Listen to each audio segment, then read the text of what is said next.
అవును. My brothers and sisters, we are the people నా ప్రియ సహోదర సహోదరులారా, మన in our personal life, when we see that we are in the sin nature and we are the sinful condition, no one is there to deliver us from the every bandage of every sin characters. మన మొదటి స్వభావం ఏంటిదంటే మనం పాప స్వభావము, మనం పాప బంధకాల్లో కూడి ఉండేవారము. మరి మన తప్పులను మన పాపాలను క్షమించేవారు మనకు ఎవరు లేరు అప్పుడు. But Heavenly Father, He looked at the human being, how they were dead in sin, how they were dying without Christ, how they were dying without confessing their sins. Jesus, God sent His only begotten Son to deliver us from the bondage of the slavery of the sin. మరి పరలోకపు తండ్రి మరి ఆకాశం మీదికెళ్ళి భూమి మీద చూసి మరి మరణకరమైన పాపాల్లో పాప స్వభావంతో నిండిన ప్రజల్ని ఆ పాప బంధకాల నుండి విడిపించడానికి తన ఒక్కగానొక్క కుమారునైన యేసయ్యని భూమి మీదకి పంపాడు, పాప బంధకాల నుంచి మన ప్రజల్ని విడిపించడానికి. See, from the donkey, three things we can learn. You can write down that. First, the donkey tied with the rope, no deliverance. అయితే గాడిద నుంచి మనం మూడు విషయాలు నేర్చుకోవచ్చు. ఆ గాడిద కట్టబడ్డది, ఆ గాడిద విడుదల చేయబడ్డ గాడిద కాదు. Second thing, రెండో విషయం ఏంటంటే it is binded over there and no deliverance at all, no freedom at all. అది రెండోది ఏంటంటే అక్కడ బానిసగా కట్టబడి ఉన్నది, కానీ దానికి స్వేచ్ఛ లేదు. Third thing is that మూడో విషయం ఏంటిదంటే someone has to lead that. మరి మూడో విషయం ఏంటిదంటే ఎవరైనా దానిని ఆ గాడిదని నడిపించాలి. Means no more way to lead that donkey. అయితే గాడిదని విడిపింపగలిగిన వారు అక్కడ ఎవరు లేరు. Matthew chapter 21 verse 2, we can see that it is tied up with a rope, no freedom. అయితే మత్తయి సువార్త 21వ అధ్యాయం 2వ వచనంలో అక్కడ చూసినట్లయితే అది తాడుతో కట్టబడ్డది, దానికి స్వేచ్ఛ లేదు, అదొక బానిసగా ఉన్నది.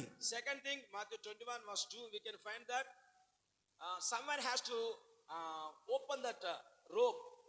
అయితే మత్తయి సువార్త 21వ అధ్యాయం 2వ వచనం వరకు దాన్ని మనం ఏమని తెలుసుకుంటామంటే అక్కడ ఆ గాడిదని ఎవరైనా ఒకరు వచ్చి దాన్ని విడిపించాలి, తాళ్ళు విడవాలి.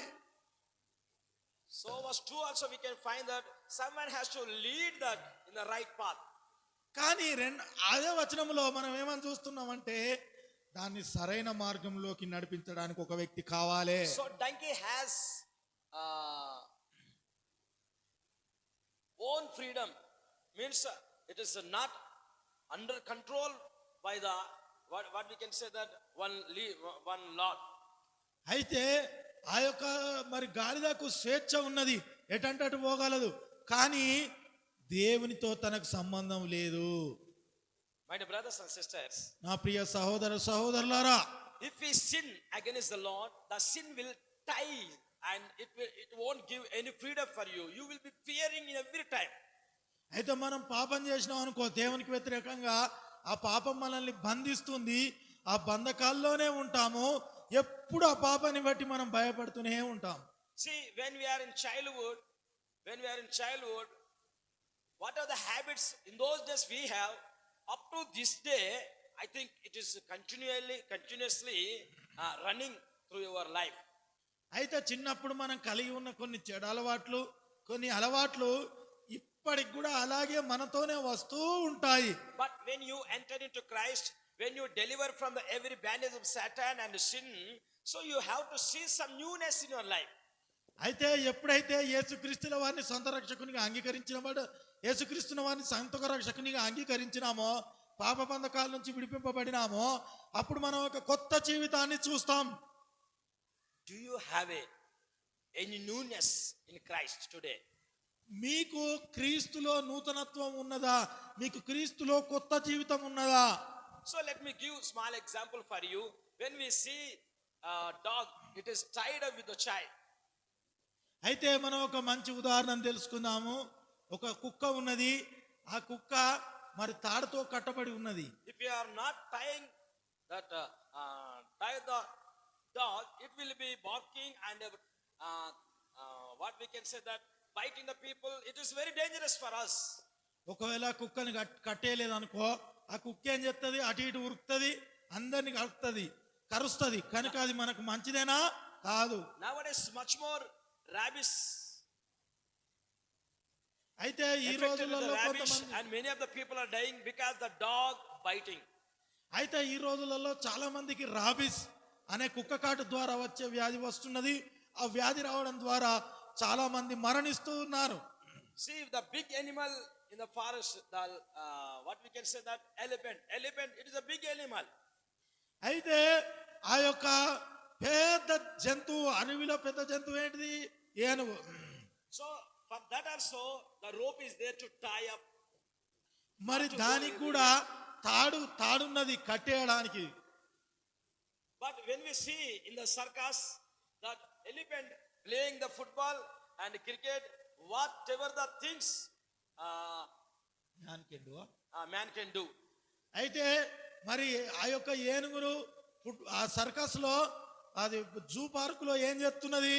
మరి ఫుట్బాల్ ఆడుతున్నది, క్రికెట్ ఆడుతున్నది, మనిషి ఏమేమైతే ఆటలు ఆడుతున్నాడో అవన్నీ ఆడుతున్నది. Such a big animal, just it is controlled by the small nail and small rope. అయితే అది ఆ యొక్క పెద్ద జంతువు కూడా మరి దేని చేత నియంత్రించబడుతున్నది? అది తాడుతో నియంత్రించబడుతున్నది. Why? It is having this is having much more big personality and full strength. Why it is not trying to go from there? Why it is tied with a small rope? మరి అది ఎంతో దృఢమైన జంతువు, ఎంతో బలమైన జంతువు. మరి తాడుతోని కట్టినప్పుడు ఎందుకు అది మరి విడిపించుకోలేకపోయింది? From the childhood onwards, it is having such a habit that deciding in her mind, I won't go anywhere because that rope is tied with my leg. అయితే మరి చిన్నప్పటి నుంచి కొన్ని మనం పాప బంధకాలతో కట్టబడి ఉన్నాం, కొన్ని అలవాట్లతో కట్టబడి ఉన్నాం, మన కాళ్ళు కట్టబడి ఉన్నాయి, కనుక మనం విడిపింపబడలేకపోతున్నాము. So that elephant had a mindset that I won't go anywhere, I cannot do anywhere because my leader tied with a small rope. అయితే ఆ యొక్క ఏనుగు అనుకుంటున్నది, నా నాయకుడు మరి నన్ను తాళ్లతో కట్టివేశాడు కనుక నేను ఎటు వెళ్ళలేను, ఏం చేయలేను అనుకుంటుంది. Yes or not? అవునా కాదా? But when it is grown up, it can try to go from there, but in her mindset, I cannot do anything. కానీ అది పెరుగుతూ ఉన్న కొద్దీ అది వెళ్ళగలదు, కానీ తన యొక్క హృదయంలో ఏమని చెప్పిందంటే నేను ఇది చేయలేను అని ఒక ముద్ర వేసుకొని ఉన్నది. Let us think about our life. మరి మన జీవితం గురించి మనం ఆలోచించుకుందాం. What about us? What are the things binding you not to grow up? What are the things making you fear? Why you are fearing much? What is the problem? మనం ఆందోళన పడడానికి, భయపడడానికి మన కారణం ఏంటిది? మనల్ని బంధించి ఉంచినవేమిటి? మనము సరిగా జీవించకుండడానికి. Even though we are growing up, physically we are growing up, same way our mindset has to change, but not change. మనము భౌతికంగా ఎదుగుతున్నాము, కానీ మన హృదయం మాత్రం మారట్లేదు. ఎందుకు మారట్లేదు? What are the habits which is defiling you? What are the habits oppressing you? If you are not overcoming that, it will be oppress you up to this day. Even though you are in Christ, still you are oppressed by your own habits, what you have in childhood stage. మరి చిన్నప్పటి నుంచి మనకున్న అలవాట్లే ఇప్పుడు కూడా మనల్ని అణిచివేస్తూ ఉన్నాయి. అవి ఎందుకు అణిచివేస్తూ ఉన్నాయి? దానికి కారణం ఏంటిది? మనం ఎందుకు అధిగమించలేకపోతూ ఉన్నాము? Hallelujah. Hallelujah. Everything it is depend upon your mind. మరి అన్ని విషయాలను జీవితం మీదనే ఆధారపడి ఉన్నాయి. Until you decide in your mind, you cannot go forward. మరి నీ హృదయంలో నువ్వు నిశ్చయించుకోకపోతే నీవు ముందుకెళ్ళలేవు. My dear brothers and sisters, నా ప్రియ సహోదర once సహోదరులారా, of the time you are binded with the slavery ropes, but today you are delivered in Christ, so your mindset should be changed. I can do everything. What are the things God guided you, set free from every old nature? అయితే మనము పాత స్వభావాన్ని విడిచిపెట్టి నేను కొత్తగా మారగలను, నేను ఏ పనైనా చేయగలను, దేవుని యొక్క కృప ద్వారా నేను ఏ పనైనా చేయగలనని గొప్ప ధైర్యం మనం కలిగి ఉందుము గాక. Hallelujah. Hallelujah. That's a donkey symbolic to the meekness. మరి గాడిద మరి చెడుకు సంకేతము, అవునా కదా? అంతేనా? ఏంటిది? Horse, it is a ruling. Horse symbolic to the power and authority, but a donkey, it is a useless. It is a humble. అయితే మరి గాడిద అనేది అధికార దర్పానికి ఉపయోగించబడ్డది, ఒక ఆధిక్యతకు ఉపయోగించబడ్డది. కానీ గాడిద దానివల్ల ఏమీ ఉపయోగం లేదు. Such a useless animal used by Jesus because Jesus opened our eyes. మరి అది మరి పనికిరానిదే, కానీ యేసుక్రీస్తుల వారు దాన్ని ఉపయోగించుకున్నాడు. ఎందుకంటే దానికి తగ్గింపు స్వభావం ఉన్నది, దీన హృదయం ఉన్నది గనుక. So in order to enter into the Jerusalem, why Jesus used donkey? మరి ఎందుకు యేసుక్రీస్తుల వారు యెరూషలేముకు రావడానికి యేసుక్రీస్తుల వారు ఎందుకు గాడిదను ఉపయోగించుకున్నాడు? Jews used the donkey for their ruling in their country. మరి Jews. మరి యూదులు ఆ యొక్క గాడిదను ఉపయోగించుకొని ఆ దేశాన్ని వెళ్తూ ఉన్నారు. So Jews, they used to travel upon the donkeys.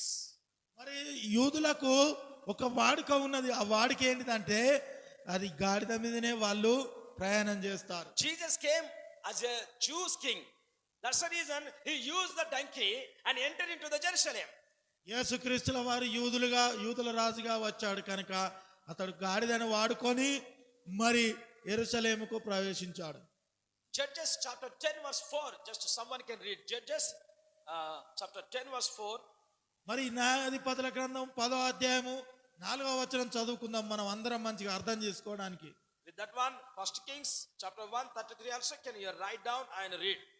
మరి మొదటి రాజులు 1వ అధ్యాయము 33వ వచనం మనం రాసుకోవాలి, చదవగలగాలి. First read Judges chapter 10 verse 4. మరి మొదటిసారిగా న్యాయాధిపతులు 10వ అధ్యాయము 4వ వచనం చదువుకుందాం.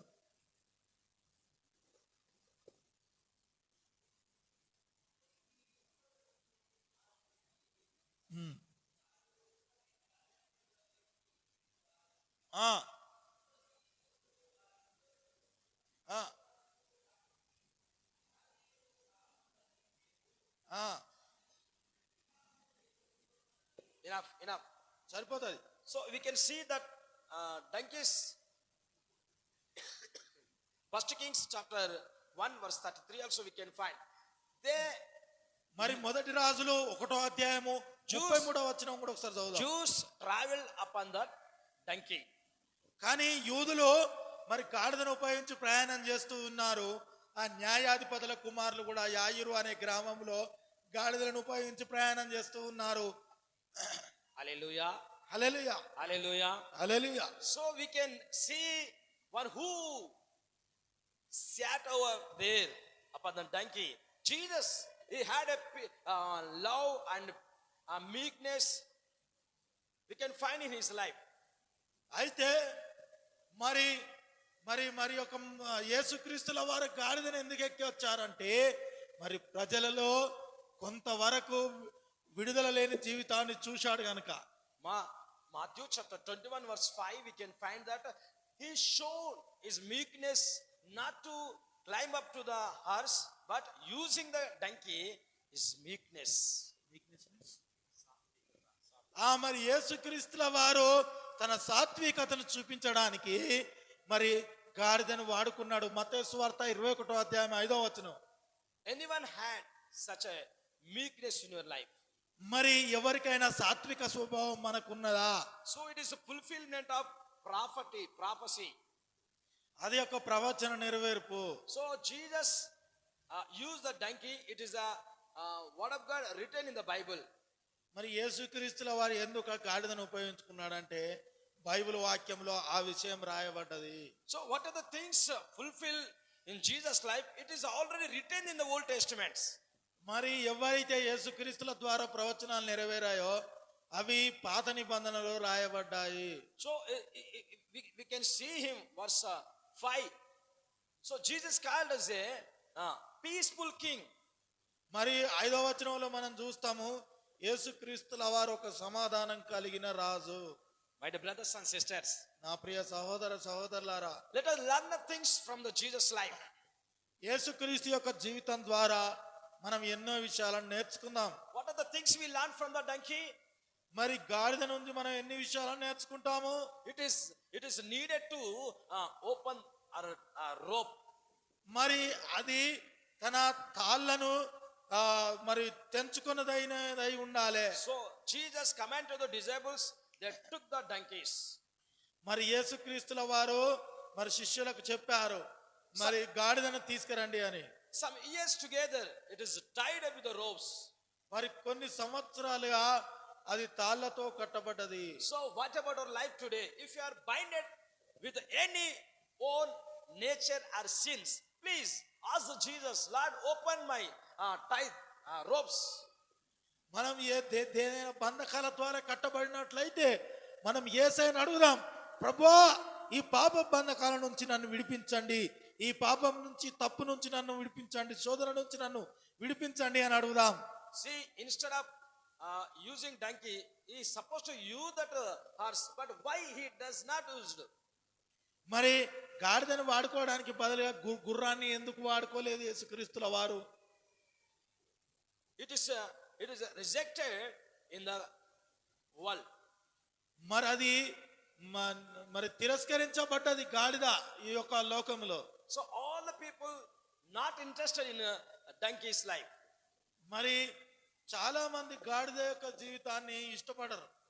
Genesis chapter 22 verse 5, we can see this is the ass. It is unholy, symbolic to the unholy. మరి ఆదికాండం 22వ అధ్యాయంలో 5వ వచనంలో అంతే నాన్న. Yes. ఆదికాండం 22వ అధ్యాయం 5వ వచనంలో గాడిద అనేది పరిశుద్ధమైనది కాదు. So Levi chapter 11 verse 4 also we can find it is an unholy animal in the Bible. మరి అది మరి లేవియ కాండము 7వ అధ్యాయం 4వ వచనం కనుక చూసినట్లయితే అది అపరిశుద్ధమైనది గాడిద. Hallelujah. Hallelujah. Luke chapter 19 verse 30, when we see it is rejected by the people. మరి లూకా సువార్త 19వ అధ్యాయము 30వ వచనంలో కనుక మనం చూసినట్లయితే అది ప్రజల ద్వారా తిరస్కరించబడ్డది. Luke chapter 19 verse 33 says, no one interested to open that ropes. మరి లూకా సువార్త 19వ అధ్యాయం 33వ వచనంలో ఎవరు ఆ గాడిద కట్లను విప్పిన వారు కాదు. So this donkey is symbolic to human life, my dear brothers and sisters. మరి గాడిద మన మానవ జీవితానికి సూచనగా ఉన్నది నా ప్రియ సహోదర సహోదరులారా. So the donkey, it is symbolic to the Passover lamb. మరి పస్కా పండుగను చేసుకోవడానికి గాడిద సూచనగా ఉన్నది. It is symbolic to the lamb. Lamb means మరి యొక్క గాడిద పస్కా పండుగను చేసుకోవడానికి సూచనగా ఉన్న గొర్రె పిల్లగా ఉన్నది. So instead of ash, Levi, in Exodus we can see that they used the lamb of God, lamb. మరి గాడిదకు బదులుగా మరి లేవీయులు కావచ్చు, మరి ఇశ్రాయేలీయులు బలి అర్పణగా దేన్ని వాడుకున్నారు? గొర్రె పిల్లను వాడుకున్నారు. So not only that, Numbers chapter 22 verse 28 says that a donkey heard the voice of God. మరి సంఖ్యాకాండం 28వ అధ్యాయము 22వ వచనం అన్న 22 28.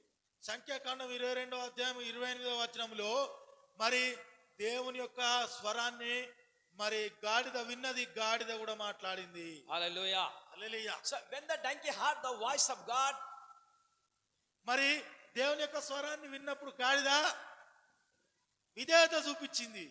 but human being, they never obey to the Lord, they never turn towards Lord. మరి మనుషులుగా మనము దేవుని యొక్క వాక్యానికి విధేయత చూపెట్టము, దేవుని యొక్క స్వరానికి విధేయత చూపెట్టము, దేవునికి అవిధేయులుగా ఉంటాం. How the donkey had a much more value when when the donkey entered into the Jerusalem? మరి ఆ గాడిదకి ఎందుకు విలువ వచ్చింది యెరూషలేముకు వచ్చినప్పుడు? Because of Jesus. యేసుక్రీస్తు ద్వారానే విలువ వచ్చింది దానికి. My dear brothers and sisters, నా ప్రియ సహోదర సహోదరులారా, if there is no Jesus in your life, there is no value in your life. మరి యేసుక్రీస్తు వారు గనుక లేకపోతే మన జీవితంలో విలువ లేదు. Until you know that your creator, you cannot do anything.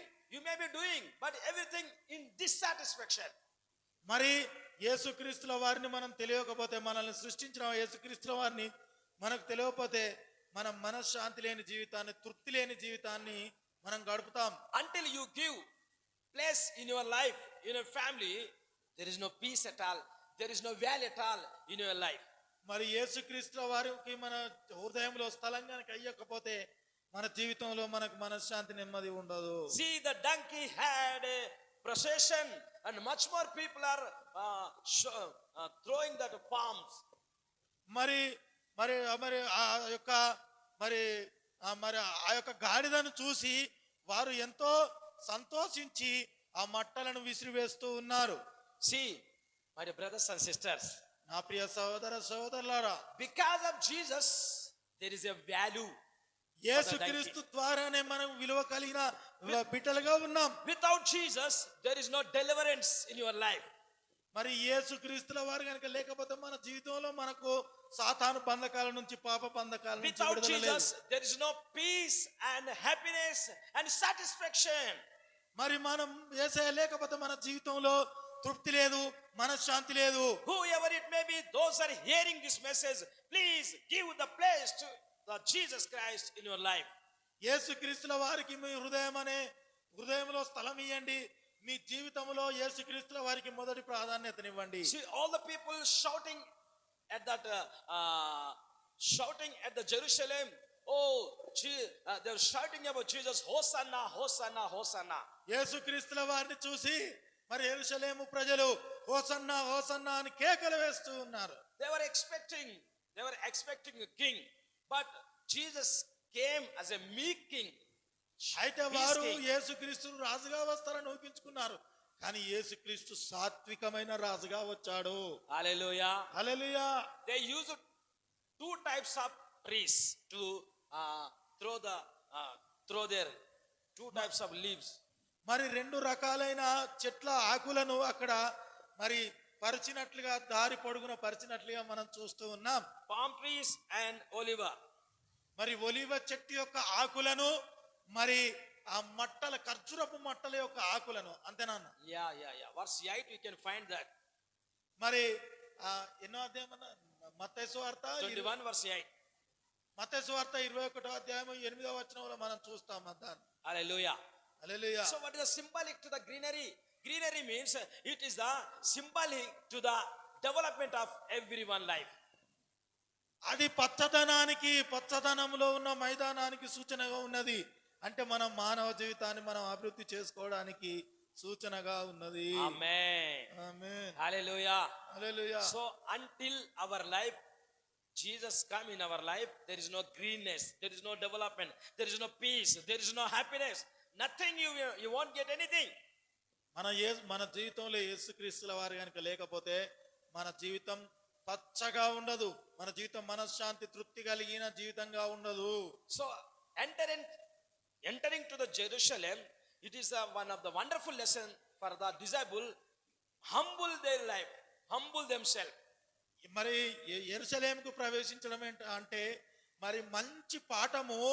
మరి యేసుక్రీస్తుల వారి ద్వారా శిష్యులు నేర్చుకున్నారు, తగ్గింపు స్వభావం కలిగి ఉండాలని. So the humble service, blessed children, and foretells his passion, humble service, humble life. మరి మంచి జీవితం కలిగి ఉండడమే, తగ్గింపు స్వభావం కలిగి ఉండడమే మనం అలవాటుగా ఉండాలి. So until you humble your life, మనం తగ్గింపు జీవితాన్ని కలిగి లేనట్లయితే we cannot be great among the people. మనము ప్రజల ముందు గొప్పవారిగా ఉండము. Even though Jesus came as a king, but he humbled himself like a lamb. మరి మరి యేసుక్రీస్తుల వారు రాజుగా వచ్చారు. మరి తన యొక్క గొర్రె పిల్లలాగా వచ్చాడు. మరి వారు గనుక అందుకనే స్వాత్విక స్వభావం శిష్యులు నేర్చుకున్నారు. అంతేనా? Yes. Hallelujah. Hallelujah. Amen. Amen. There is a value when you are having humble life. మనం తగ్గింపు స్వభావం కలిగి జీవించినట్లయితే మనకు మంచి విలువ కలిగి ఉంటాము. He performed the mighty miracles before entering to the Jerusalem, Jesus Christ. మరి యేసుక్రీస్తుల వారు ఒక మంచి అద్భుతాలను అక్కడ చేశారు.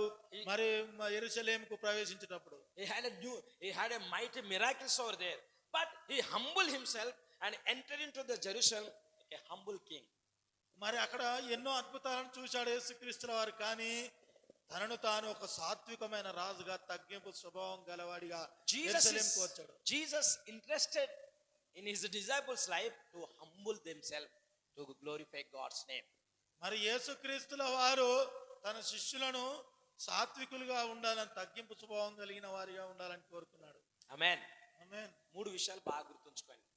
గాడిద దేనికి సూచనగా ఉన్నది? తృణీకరించబడింది, కట్టబడింది, దానికి స్వేచ్ఛ లేదు.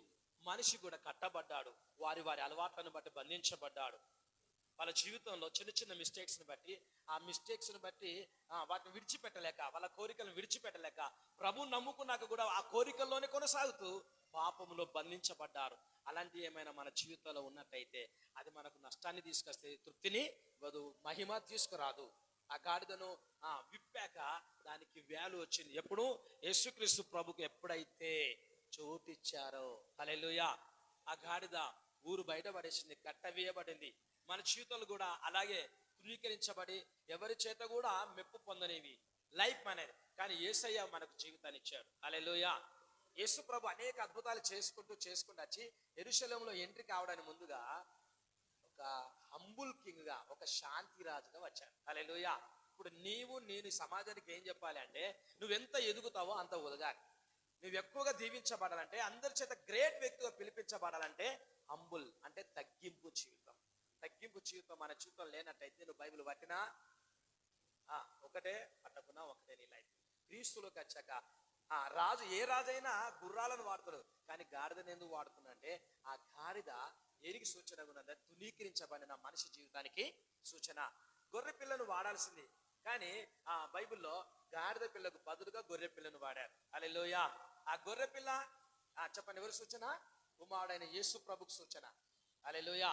గాడిద స్వభావం మనిషికి సూచన. ఇప్పుడు మనిషి ఎలాంటి మనసు అట? తింటే ఆగడు, ఉంటే ఆగడు. అర్థమవుతుందా? తింటే ఆగడు, ఉంటే ఆగడు, ఏమున్నా ఆగరు. కానీ దేవుడు అంటున్నాడు, ఎన్ని ఉన్నా నేనున్నానని నువ్వు గుర్తెరిగి, గర్వాన్ని విడిచిపెట్టి, అహంకారాన్ని విడిచిపెట్టి, నా మాటకు నువ్వు లోబడితేనే నీకు ఎంట్రెన్స్. యెరూషలేం అనగా శాంతి పట్టణము. శాంతి పట్టణము. యేసు ప్రభు రాకతో అక్కడ శాంతి కనబడుతున్నది. హల్లెలూయా. ఆయన సిలువకు వేయబడడానికి ముందుగా ఎంత మట్టుకు తగ్గించుకున్నాడంటే, ఎంత మటుకు తగ్గించుకున్నాడు? గాడిద మీద కూర్చోడానికి కూడా వెనక అడుగు వేయాల. అలా కూర్చున్నాడు గనక, ఆ గాడిద మీద కూర్చున్నందుకు తన కోసం, యేసు ప్రభు కోసం బట్టలు వేసి, ఆ గాడిద కాళ్ళ కింద ఏం పడ్డది? బట్టలు, ఖర్జూరపు మట్టలు, ఒలివ కొమ్మలు అలాంటివి వేశారు. అది ఏది చూసినా ప్రతిదీ ఒక అర్థాన్ని చూసిస్తున్నాడు. ఆమేన్. ఒలివ కొమ్మ ఎండాకాలంలో, అన్ని విషయం, ఎండాకాలంలో కూడా ఎవరి గ్రీన్గా ఉంటుంది. నీవు కరువులో కూడా సమృద్ధిగా ఉండాలంటే నువ్వు ప్రభువును మోసే గాడిదగా ఉండాలి. ఆమేన్. ప్రభుకు లోబడే వ్యక్తిగా నువ్వు ఉండినప్పుడు నువ్వు ఎక్కడి ఎంట్రీ అయినా గర్వంతో ఉంటావా? చెప్పండి, ఎలా ఉంటావు? తగ్గింపు కలిగిన జీవితం మెయింటైన్ చేస్తావా? తగ్గింపు. నువ్వు ఎప్పుడైతే తగ్గింపు జీవితాన్ని, నూతన పట్టణానికి వెళ్ళినా, ఎక్కడికి వెళ్ళినా తగ్గింపు జీవితాన్ని మెయింటైన్ చేస్తావో, అక్కడ నిన్ను చూసి వీళ్ళు యేసయ్య బిడ్డలు, వీళ్ళలో తగ్గింపు కనబడుతున్నది. ఆమేన్. మన విశ్వాస జీవితం ఎంతున్నా ఈ తగ్గింపు అనేది రాకపోతే నీవు ఆధ్యాత్మికంగా ఏనుగును చిన్నప్పుడు దాని చిన్న పిల్లగా ఉన్నప్పుడు కట్టేస్తే అదే అలవాటు పడ్డది. ఇక నన్ను ఎవ్వరు విడిపించలేరు, నేను కట్టివేయబడ్డా. పెద్దగా అయినాక కూడా నేను మేకుకు కట్టువేయబడ్డా. మన కోరికలు, చిన్నప్పటి కోరికలు ఇంకా రిపీట్ అవుతున్నాయంటే, ఎవరు చెప్పినా వినకుండా మన సొంత స్వబుద్ధితో, స్వనీతితో మనం బ్రతుకుతున్నట్టయితే ఒళ్ళు పెరిగింది, కానీ విశ్వాసంలో నువ్వు ఎదుగుతున్నట్టు ఉన్నా కానీ నీ పాపపు కోరికల నుంచి నువ్వు బయటికి రాలే, విడుదల పొందలే. మన హ్యాబిట్స్ అంటే ఇది నాకు అలవాటు. కొంతమందికి అలవాటు, పాత సినిమా అంటే ఇష్టం నాకు, పలానా హీరోయిన్ అంటే ఇష్టం, పలానా హీరో అంటే ఇష్టం అంటూ కొంతమందిని వ్యక్తిగతంగా హైలైట్ చేస్తారు. కానీ ఎవరు హైలైట్ కావాలా? అవుతున్నాడా మన జీవితంలో? Let us close our eyes and pray. మనం కళ్ళు మూసుకొని మనం ప్రార్థన చేసుకుందాం. ఆ మట్టలు దేని సూచనగా ఉన్నాయి? Ever green. నువ్వు పచ్చగా ఫలించాలి అంటే గర్వాన్ని విడిచిపెట్టి తగ్గింపు కలిగి శాంతి కలిగి, ఆయన అంటున్నాడు, సమాధానపరచువారు ధన్యులు, వారు దేవుని కుమారులు కుమార్తెలు అనబడుదురు. ఎక్కడ సమాధానం ఉంటుందో దేవుడు అక్కడ ఉంటాడు. ఎక్కడైతే గర్వం ఉంటుందో అక్కడ సాతాను అలజడి పుట్టిస్తాడు. ఇప్పుడు ఎలా ఉంది మన విశ్వాస జీవితం? కట్టబడిన వ్యక్తి ఉన్నావా? విడుదల పొందావా లేదా? ప్రార్థన చేసుకుందాం. స్తోత్రం. రాజశేఖర్ ప్రార్థనలోకి నడిపిస్తాడు. వాక్యానుసారంగా, ప్రభా నేను ఈ రోజున నేర్చుకున్న మాటల ప్రకారం బ్రతుకుతా. ఎస్.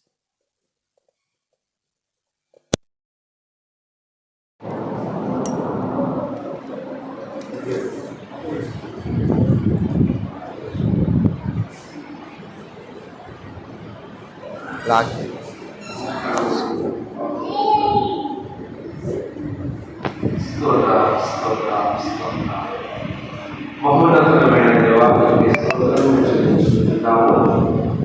మీ మహాకృపపై ఈ రోజు ఈ విశ్రాంతిలో చక్కమైన వాక్యము మన